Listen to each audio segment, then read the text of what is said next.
Okay. So anyway, I'm just gonna pretend just ignore that. Okay. So, what does termination mean to you? Deleted. Removed. Yeah, or like erased or removed? Yeah. Yeah. So, what do you think? So, Indian termination policy. What do you think that is? They wanted to kill off Native Americans. Or like remove the Indians, right?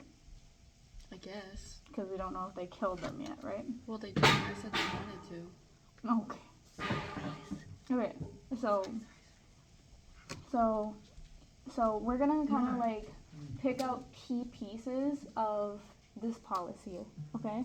And then we're gonna find the cause, effect, and then we're gonna write down like a little description. We're gonna describe what the policy is, and then how it essentially impacted the Indians and the self-determination, which we'll get into that. So self-determination is like self-government, and agency is like their own power that they have. Mm-hmm. So that's what it is. So August 1st, 1953, the U.S. government passed the Indian Termination Policy. This was intended to make Indians within the territorial limits of the U.S. subject to the same laws and allow the same privileges and responsibilities that other citizens of the U.S. have. So what do you think would be like important detail that, or like important information that we should add to this graphic organizer? It was intended to make. Wait, frick. Intended to make Thanks. Indians within the territorial limits of the U.S. subject to the same laws and the same privileges. Yeah, so essentially they're trying to make Indians U.S. citizens, right? Yep, that's great.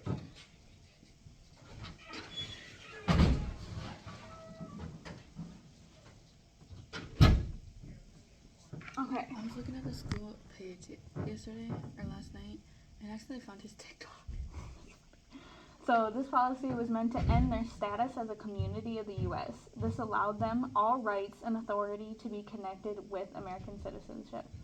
So what do you think an important detail of this was? Kind of out of that bulletin point. Give them the same rights and authority to be connected with American citizenship. So we kind of already wrote that down. Oh, so this would be more of like, this policy was meant to end their status as a community. Oh, yeah. Would be like, you see what I mean? Yeah. So, end their community. That would be a good one. So, during this time, the government stopped allowing tribal reservations and focused on tribal self-government instead.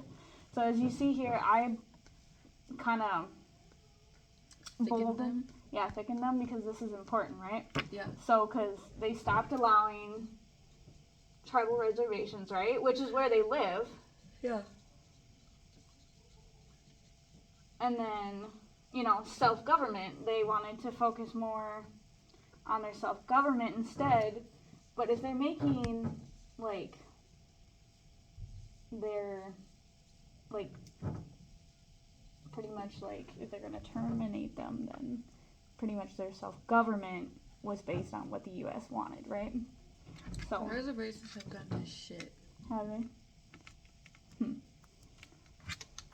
Alright, so another like historical overview would be all of these aspects affected the Indians' territory, federal recognition, and affected tribes, federal aid, and services that came with the recognition. It ended federal trust status for reservations and the protection. So one thing I would put down as key detail for sure is that it affected their money, their recognition, and their homes? And it affected everything. So like affected money,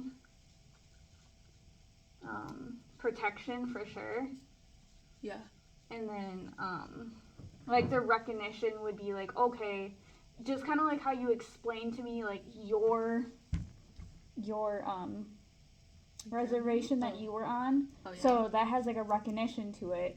If you do research, you can actually look it up and say, hey, this is my reservation, this is what it's about.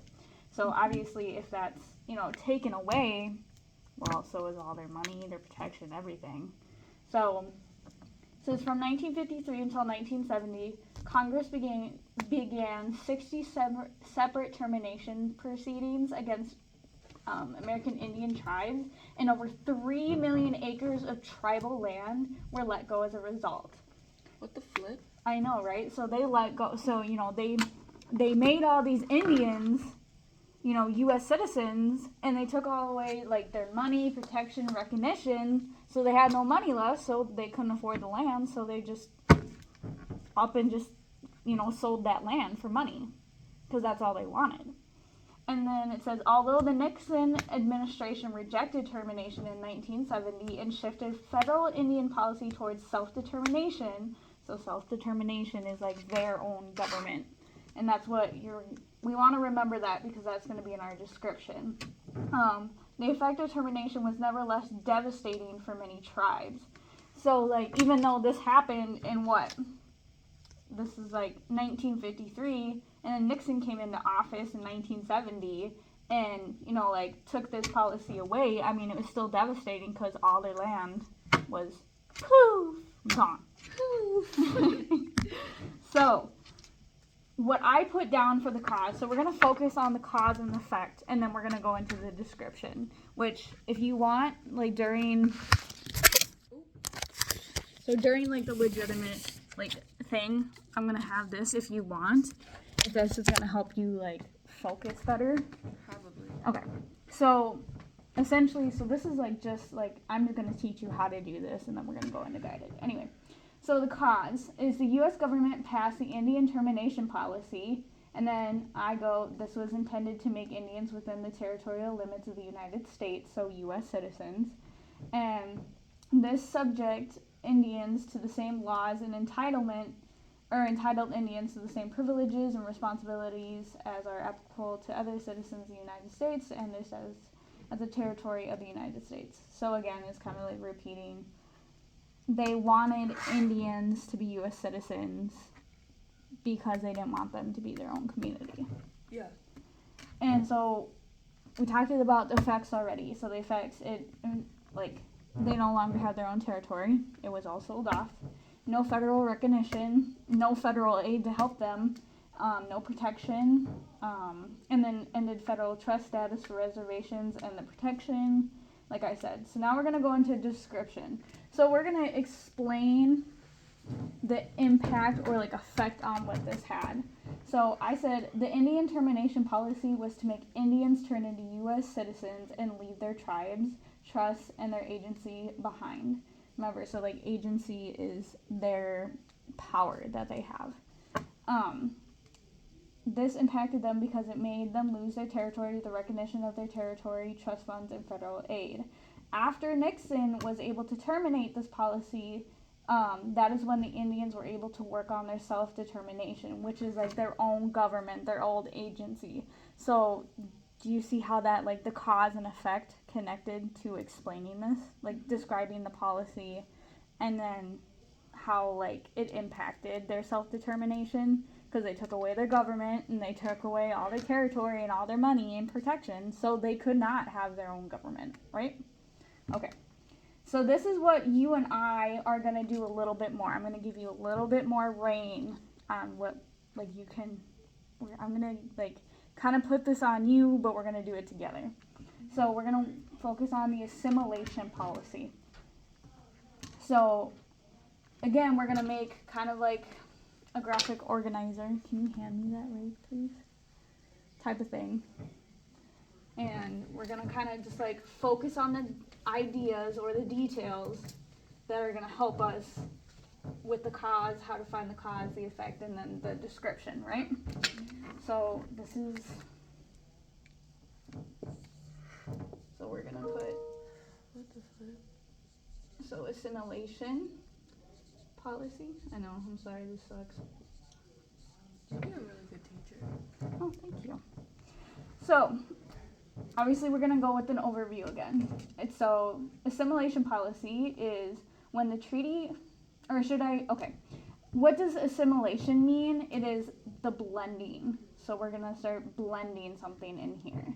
So it says when the treaty-making era came at the end of the 1870s, the federal government, 1870, the federal government went back to an old approach to solve ongoing Indian problems.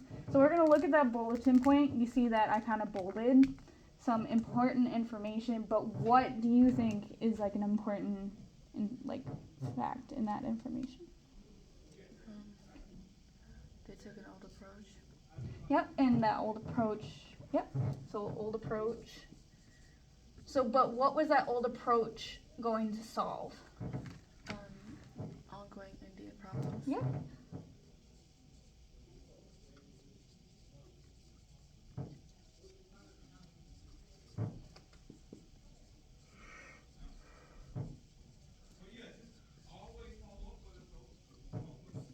Okay. Lawmakers in Washington allowed religious people to convert the federal Indian policy with a new policy called assimilation. So, what do you think would be kind of important out of that bulletin point? Lawmakers in Washington allowed religious people to convert. I don't know. So you That's can, like a tiny. That's like one statement. yeah. So I mean, you can definitely. So you could say, religious people created a new policy. Yeah. Because they.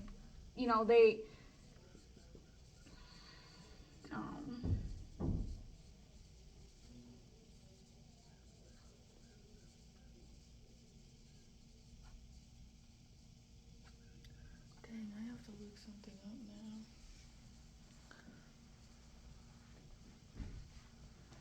So obviously, like, Native Americans have their own religion, right? Yeah, something like that. Yeah. I don't know if it's. And so it's not really fair to them to have like these other religious people come up in there and be like, hey, we're gonna blend you in with us because we don't like what you're doing, or we don't like that, that, or the other. Yeah, you're definitely talking about Christians.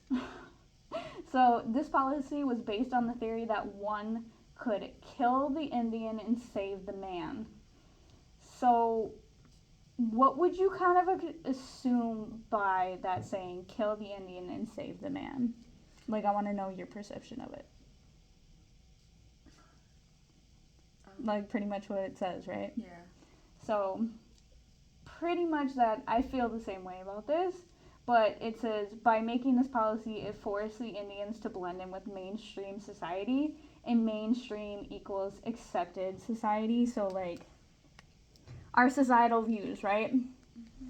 So, because we have a society, and if we don't really run with our society, we're kind of like outcasts and stuff. So, since they did things different, they wanted to essentially blend them in with the Americans. So, you can say, so like, this would be an important fact, right? Force the Indians to blend in with mainstream society. So, that would be a detail that we would want to focus on. I'm so fucking fat. We're learning about freaking Indian terminology thing, and I'm thinking about chicken wings.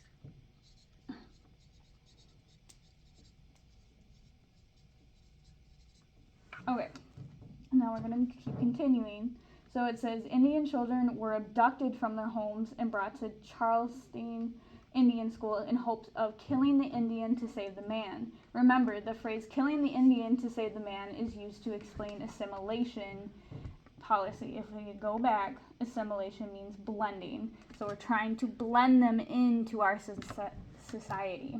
Yeah, so I don't want to interrupt you, but it's bothering me that you said whatever you said. It says Carlisle. Oh, thank you. No, I appreciate that. Carlisle Indian School. So obviously we know that if we look back further, there's so many more schools, like Indian schools out there. Mm-hmm. This is just kind of focusing on one. And so obviously, as I bolded this, you would see like this would be an important fact that would be better to be put in our description or something. So they were abducted. Oh, I have a thing. Okay, I found this in the back of when I was being transported. I thought it was the cutest thing ever.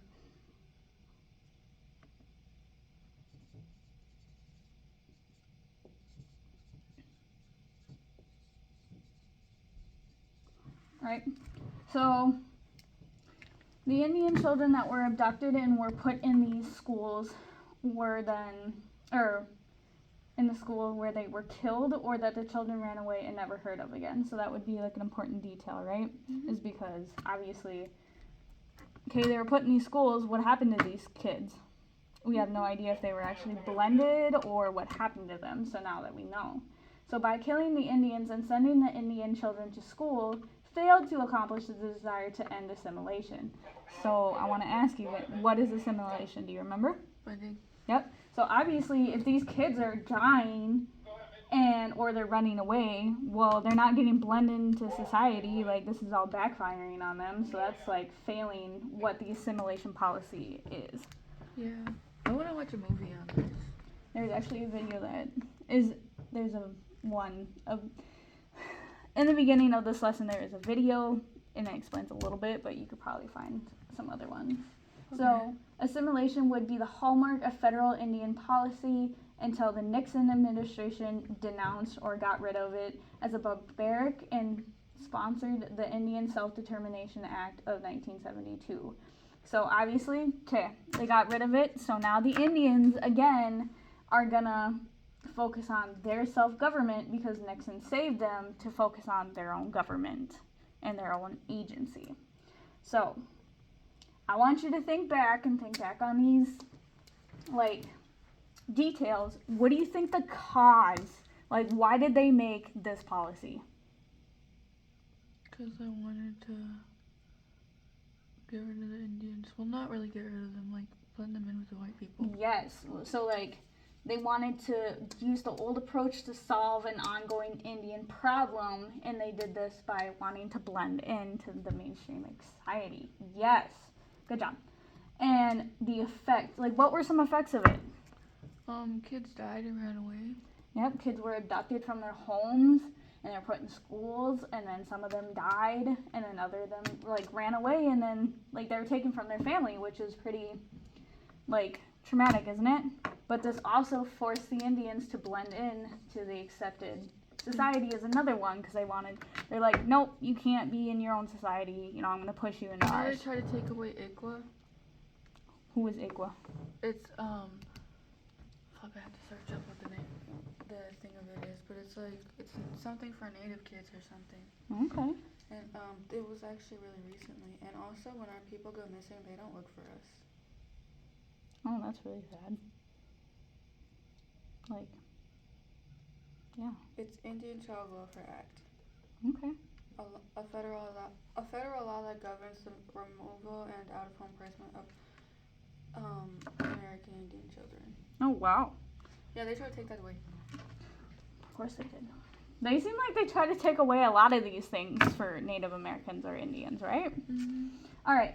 So, describe, explain, and the impact effect. So, what is the policy? I want you to describe the policy. Frick. To the best of your ability. I'll help you. Okay, the Indian Termination Policy? Nope. I mean, fuck. Wait, assimilation policy? Oh, okay. They basically just try to blend them in with the white people. Yep. Okay, so yep, that's what the policy is. Now, why did they try to do this? Because they don't like our people and they're racist. Old approach to solve ongoing problems. Yeah. And then, what was the impact of it? Kids died and ran away and, Forced Indians to blend in accepted society? yeah. Right? Yeah. So, now, so that would be like your description because you explained it.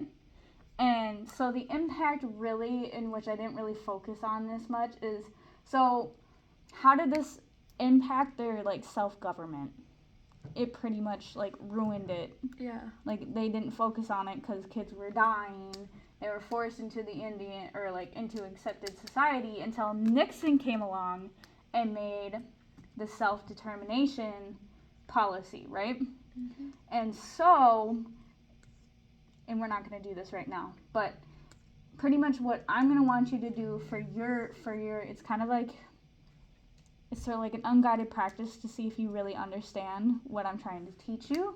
I would want you to look up the self-determination policy, and I want you to essentially kind of look over the history like we did, and I want you to find what caused the policy, like what caused it to become a thing, the effects of it, and like how did it affect the self-determination, which is self-government. And an example would be the process by which a group of people, usually processing a certain degree of national responsiveness, to form their own state or choose their own government. Does that make sense? Does that make a little more sense?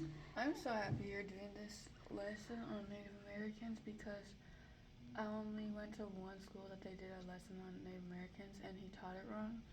And also when Allie did it, her story, like how she told it, it was different from how I was told it growing up.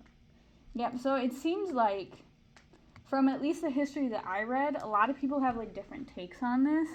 But again, since, I mean, you really can't be like, you know, like there's an Indian right now, a museum out in Shakopee that we usually go as field trips, and I guess I'll try to support that, that actually talk about these like boarding schools. And like, Really? yeah, like they literally talk about how they abducted these children and put them in schools and like how they treated them. I mean, like they didn't feed them. Their beds were terrible. I mean, they just pretty much, I mean, they tried, but since these kids were just abducted and taken from their homes, like they had to learn a different way, but when the kids didn't do that, they were just treated like crap and just pretty much killed. And then, like, obviously, when you're put into that, or you don't want to give up your ways, you know, kids would want to run away. So, but yes, so in the end, we want you to explain what the policy is. We want you to describe it, and we want you to essentially, like, how did it affect the self-determination or self-government and the agency. And the agency is the power of the people. So like the power of the Indians. So obviously we say force the Indians to blend into accepted society. Okay. That's like, that took away their power, is because they were forced to do something that they didn't want to do. Yeah. Does that make sense? So